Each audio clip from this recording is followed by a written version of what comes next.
All right, guys, welcome back to MVS Rides. We are here on the 1970 Suburban again. It's been a couple months.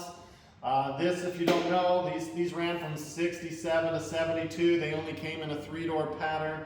There is no 4th door on that side, so it kind of makes them unique. Everything after that had 4 doors. Again, we call this Papa Smurf. It does have a crate, 350. I think it's making like 330 horse, 380 pound-feet of torque.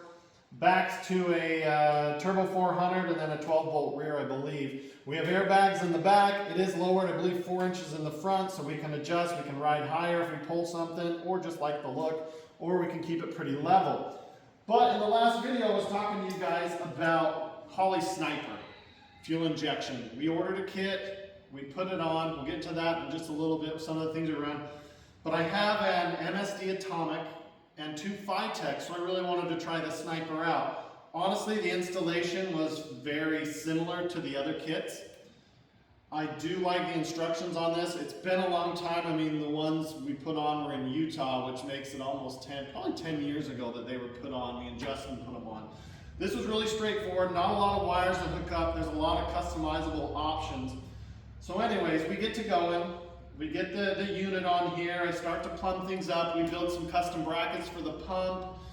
We run all new lines up. We tie in here. We get the vacuum lines up. We get everything A to Z done up here, and we fire it. She is purring like a kitten. One other thing I will mention is there's a bracket that bolts back and really makes it hard to change a couple plugs. So 2 plugs on each side. You kind of see this bracket right here. Is one here and the exact same thing over here that holds the alternator. Made those plugs really difficult, like cake, tough, cake, tough, cake to get in and out. Those 2 plugs were trashed. I don't think they had been replaced since before I bought it. And that's okay, but they were really trashed because that last carburetor was running really rich. So anyways, we get the plugs done, we do the wires, we get the cleaner on, we fire it up. She's purring like a kitten. It has never purred like that before. It starts easy. It cold starts easy. It hot starts easy. I'm like, okay, cool. We check our coolant. We're good to go. We wire up the fans, tie them into this so it tells it when to turn them on, which is another really cool feature. And here you'll see all these wires. We've got to start to tie in for the AC and everything like that, but that's going to come at a later date. The goal is just to get this out and drive it. So we get it idling. I do a couple heat cycles. We back it out. I have no brakes. So we bring it back in, we get it on the lift, and then we push it forward. And I go to check over here. She's bone dry, and the pedal has no feel. Not a fun feeling when you see what's in front of you here, frostbite. Did not want to shoot too far. So once we got up, we pushed it. So we went on, I believe it was Summit. I think it was Summit. It's been a little while. And we went with the CPP Master. This is just pretty much a direct replacement, but this one was for disc.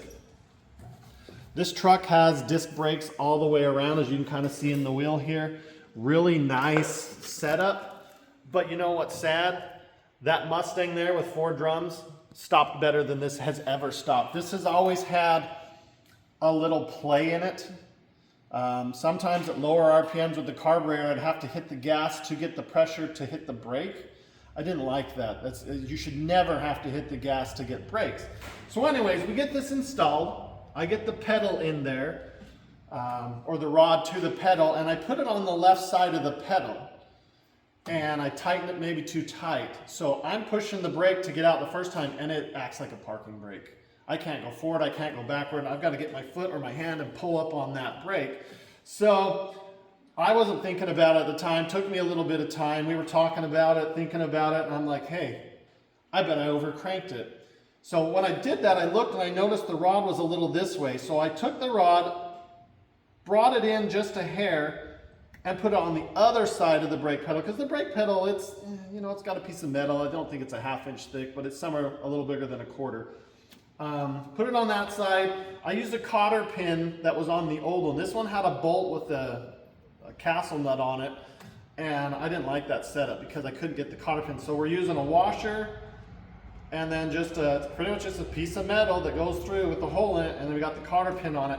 The brakes are feeling a lot better. They still are a little hard for my liking. We really struggled to get this line right here off, so I had to undo that, and we really kind of put a little kinks in this, so this is probably gonna have to be replaced. We are still leaking here, just a hair, which is frustrating. And then over there on the passenger side, we're leaking, I believe, where the fluid goes in at the top. Everything's as tight as I can get it, so I'm not sure what to do about that one. This one, I can't do anything about it. I mean, it's just, yeah, I don't know if you can see it. It's very little, and it's been days. It's frustrating nonetheless, because it is going to bleed out some pressure and fluid over time. This one can't be done until we get a new line or bend a new line or whatever. So I ought to see where this goes. If there's a union down here, undo it there. And then up here, this was just really seized into the old unit. So, but we did back it out. The pedal is now working. It rebounds back up like it should. Everything seems to be functioning. So we are really excited to take you out on a ride. But sadly, what was idling smoothly when we put this in, it was now idling at 1200 RPM. We checked for vacuum leaks, could not find any. We did even replace this hose because it was just a hair tight. This location on this one is a little different than the old one we took out.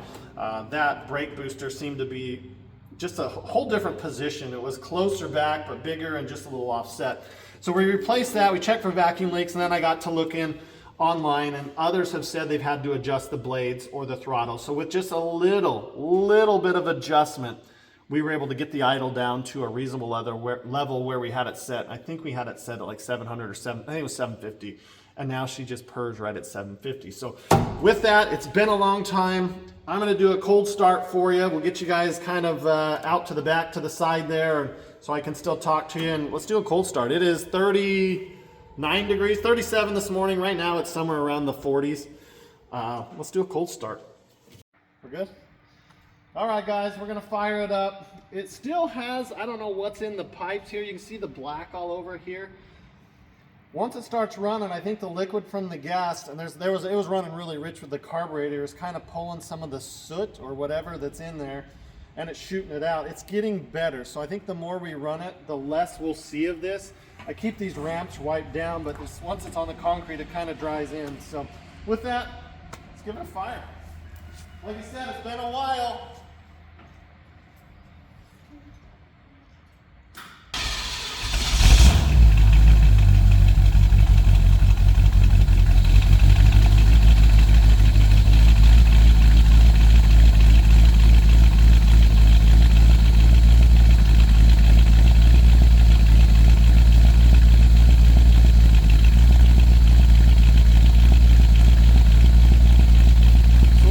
Cold, but the idle's right where we want it. It has not been started for at least several weeks. Let's take you up here and kind of show you what the screen says. Here is the unit it comes with. We'll dive into this a little bit more as we go for a ride in the next time you see this. But I just want to kind of show you. Coolant temp is at 115. When we started it, it was cold and it was in yellow. IAC was at 100. It's coming down as it warms up a little bit. Air fuel is hovering around 12.5 to 13. Volts look good. RPMs look good for being cold. It will not be in a learn status till I believe it hits 160 or 170. Can't remember the exact one, but it's one of those. But it's doing really well. We've got all of our gauges over here working. We got the volts, matches what's on the screen there. Water temp still hasn't come up yet. There's fuel. Oil pressure's looking really good, especially for being cold. You got 6,232 miles on the motor. You got your RPMs, which is below 1,000, which makes sense. And then you got your rear airbags here. There comes on the compressor. So it does have onboard air back there. It does have I think you can fill a tire with it. There's one in the tire back there. So really a nice vehicle overall. We got speakers. You got speakers in the door, kind of everything you could want. You've got your rear air fan control right there, and then you've got all your HVAC, which right now the AC isn't kicking on. So there again, IAC coming down, coolant temp going up. Everything's looking really good. There's a lot of other parameters you can monitor on this. But with that, hopefully you guys enjoyed this this video. And we'll see you on the next one. Thanks for watching.